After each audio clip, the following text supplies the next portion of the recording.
welcome back to the Citizen channel. We're all staying safe and well, and our regular feature where I look through the match day programmes. We've got a bit of a special one today because we're going over to the one from Greece, the Piraeus in Greece, isn't it? City versus Sevilla, of course, the UEFA Super Cup. They produced an interesting size programme, not the normal size in the UK that we see, but more on that in a moment, of course. Normal UEFA sort of programme cover. It's okay. It's basic, but it does what it says on the tin. They don't go any great shakes with UEFA. So I'm going to check out any facts, stats, oddities, humour. There's a couple of things that took my eye, that made me smile a little bit. We'll have a look back at the hard copy memory of this game, of course, that we got through in the end, didn't we? We won it in the end. So please, if you are new to the channel, you enjoy these things, match reviews, previews, information vlogs like this, give us your support, guys. Push that notification button, push that subscription button. That'd be fantastic. And of course, a little bit of effort goes into these, and all I ask, if perhaps as a little thank you, if you can give us a little thumbs up, guys, give us a little like. Say it's nice. Literally get pennies from YouTube for these things with advertising, etc. So just to get a like is most appreciated. It makes it all seem worthwhile doing these things, especially something like this, which is a little bit quirky to what perhaps other people do as well. But we'll get on to this. £10 for 68 pages. It's probably, if you check with UEFA, you can probably get it from there. I got this one through the internet, so it cost me a little bit more. And it's 20 by 26 centimetres, which is one of the common US press sheet paper sizes, although not overly common in this country. But so there's no specific A4B2, any sort of lettering that we would have in this country. Right, did you know that the first UEFA Europa Conference League final will also take place in Greece? It'll take place on May the 2024 at the Hagia Sophia Stadium. That's our home of AEK Athens, a ground of capacity of just over 32,000. I'm not too sure why. I know they like to spread it. It's a lesser title, if you like, but you think back to how many West Ham fans would have probably gone to their final last season. It's a shame they don't sort of have it at bigger grounds. It just seems a bit odd. I can understand it, giving it to the perhaps lesser sized clubs, etc. Just seems a bit strange, that's all. But so that's also in Greece next year. There have been more Super Cup matches involving sides from England and Spain than any other combination of countries, and there's been 8 now after this one, after the City one, and England lead 5-3. And since its inception in 1973, these are the previous 7 before our victory. In 1979, Forest beat Barcelona 2-1 over 2 legs. 1980, Forest drew with Valencia over 2 legs, but Valencia won on away goals. 1982 was Villa 3, Barca 1, again over 2 legs, and then it went to a one-off game. And 1998, Chelsea beat Real Madrid 1-0. 2012, Atletico beat Chelsea 4-1. 2017, Real Madrid beat that lot down the road United 2-1. And 2021, Chelsea and Villarreal drew, but then Chelsea won 6-5 on penalties. Who needs penalties to win these things? Probably us. About us, mission accomplished is an interview with Pep. We'll have a bit more of that, or a little excerpt of that before we go today. Kevin Parker is interviewed. His dad was a Blackpool fan, apparently, but they lived in Manchester, and he took Kevin to see City against Blackpool at Main Road in August 1970. I've just had a quick check-up on here, yes, and Bell and Lee scored in a 2-0 victory, and Kevin went home, not a tangerine, but obviously a blue. Was there any other way he was going to go after that?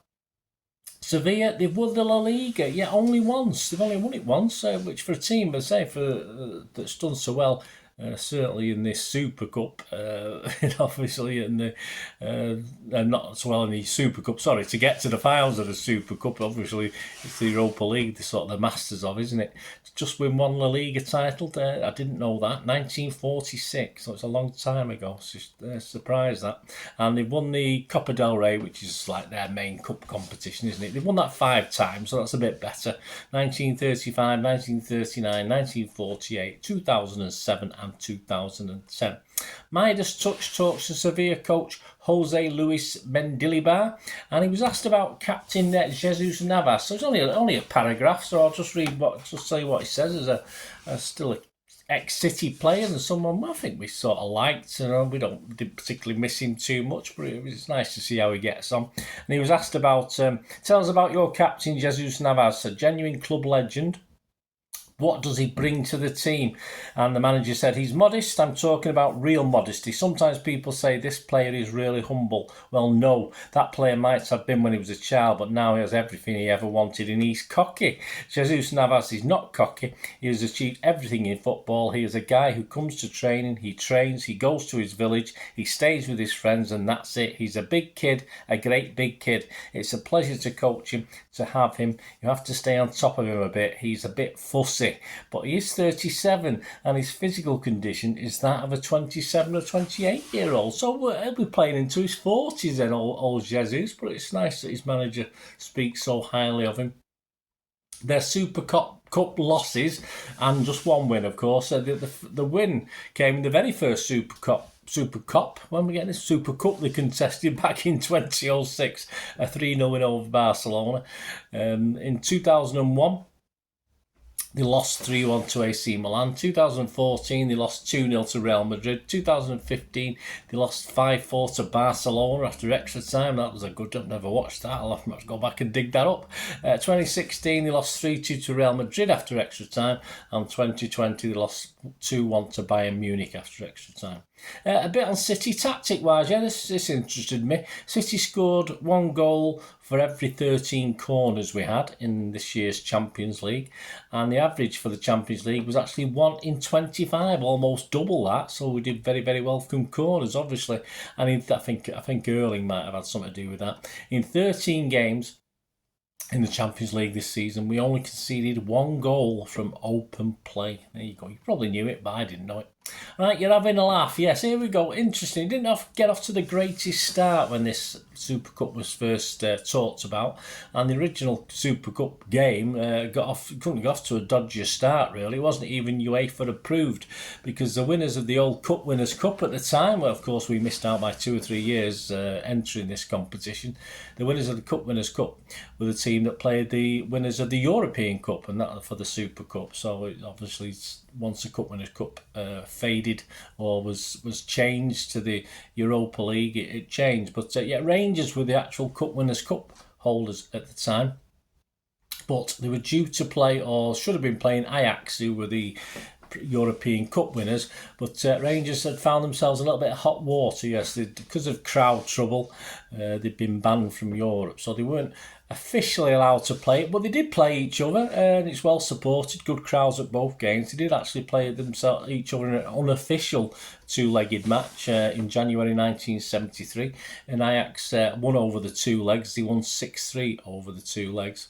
And the first official approved one, and this is quite funny, if you just look at that picture now coming up, the first official one was classed as a 1973 one, although it was played in 1974, and over 2 legs, old Ajax absolutely hammered AC Milan 6-1 on aggregate. But have you seen I think Milan probably took a look at that trophy. Have you seen the size of that trophy? I think the Milan players probably took one look at that trophy and said, "Oh, sorry, we don't want to win this." It probably took 2 men to lift it. I wonder if anyone was brave enough to try and drink some champagne from it. I doubt it very much, unless it was old giant A-Stacks or Andre the Giant or something like that. But what made me laugh as well is, I think Ajax had to change kits in one of the games because the pitches were so muddy in the second game.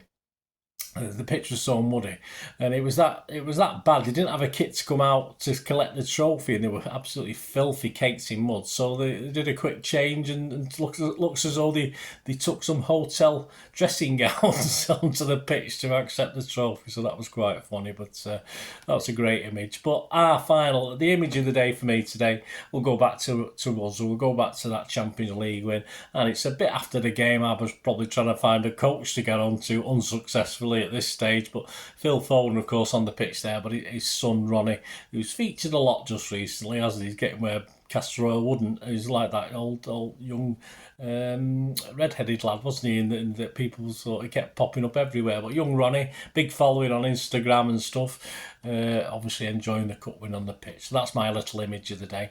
And back to the excerpt of the day before we go. Just a couple of minutes on this. Just questions Pep was asked in the mission accomplished feature, which the picture should be up there. So he was asked, how did you feel as time ticked by after the break? Did any negative thoughts creep into your head, obviously after the goal? No, I had negative thoughts towards the end when we weren't able to close out the match. And when they brought on Romelu Lukaku and put more balls into box, they started to get Nicola Barella on the ball and Henrika Mkhitaryan, but especially Lukaku and Martinez. They created some problems. Because they're a fantastic team, when I started to watch Inter before the final, I realised this was going to be a really tough final because of the quality, starting with Onana, their goalkeeper. I can't be that good, he plays for United now. And right throughout their squad, they brought some very fresh players, and we suffered a lot towards the end because they really pressured us. They had 2 clear chances where Ederson was brilliant. However, according to my experience on and off the pitch, in order to win a final, your goalkeeper has to make that save or those 2 saves. If he doesn't, you don't win. The goalkeeper has to save them, and Ederson saved them this year, so he led us to victory. He was asked, is this Manchester City team the strongest defensively during your time at the club? I'd say that this team is the best at defending our box. It's the best season in terms of defending our box. If you look at the stats, which I'm not a very big fan of, and you look at the number of chances or goals we conceded throughout my tenure, the figures have always been very, very low. We've been very solid as a team in the box. However, it's a matter of duels, defending a cross, winning the duel, preventing a shot or blocking it. This season has been our best one because of our defenders' quality. He was asked, after the game you were really moved, crying and hugging Kevin. Can you take us back to that moment and explain those feelings? Look, it's a whole process, he said. When we arrived 7 years ago, people said that we had to win titles at City, probably because of my past at other teams, but I didn't have that feeling. After winning 4 or 5 Premier Leagues, everybody started to say that we didn't win the Champions League. It wouldn't be a complete success. We could accept that really, but that was because the previous 5 Premier League titles we had won. We had reached the final where we didn't really perform against Chelsea, then reached a couple of semi-finals. We could feel that we were really close. However, we always spoke about it. It wasn't about reaching the final and then not showing up. The most important thing is that we have been there or thereabouts for a long time. And when you consistently get that over a long period, you'll win eventually. Kevin is the only player who was already there when I arrived. The other ones, Ilkay, arrived at the same time as us. The same for John Stones, but Kevin was the only one who was already here under the previous manager. Our relationship is special. We have been through so much together. We have fought a lot, we have hugged a lot, and it was a moment, I think we swore at each other a lot as well. And it was a moment to say we did it, it's done. They said that those previous Premier League and FA Cup titles we had won would mean nothing if we didn't win the Champions League. Well, they will have to find another argument because we won it. There you go. Thanks to, what's it called, that article? Mission accomplished, and old Pep Guardiola. Hope we enjoyed that, guys. I didn't know that. Hope we enjoy this new style of looking at the programmes and getting some useful, interesting, sometimes funny, sometimes you lift that trophy. I wonder where it is. I wonder who's got it. I'm sure we could find out. Take up. Tottenham could do with that, couldn't they? It'd fill the trophy cabinet, wouldn't it? But it's a bit late now for them. Anyway, I hope you enjoyed that. Let me know your comments, guys. Were you there that night? Did you get the programme? Did you enjoy it? Just let me know. It's something I could not afford to go to. Perhaps in 3 or 4 years' time, when I'm retired, I can go to a few more of these. Hopefully, we're still playing in them. That's for sure. Anyway, thanks for watching, guys. Until the next time. Only ask one thing, don't I? Please stay safe, Blues. Come on, City. Bye for now.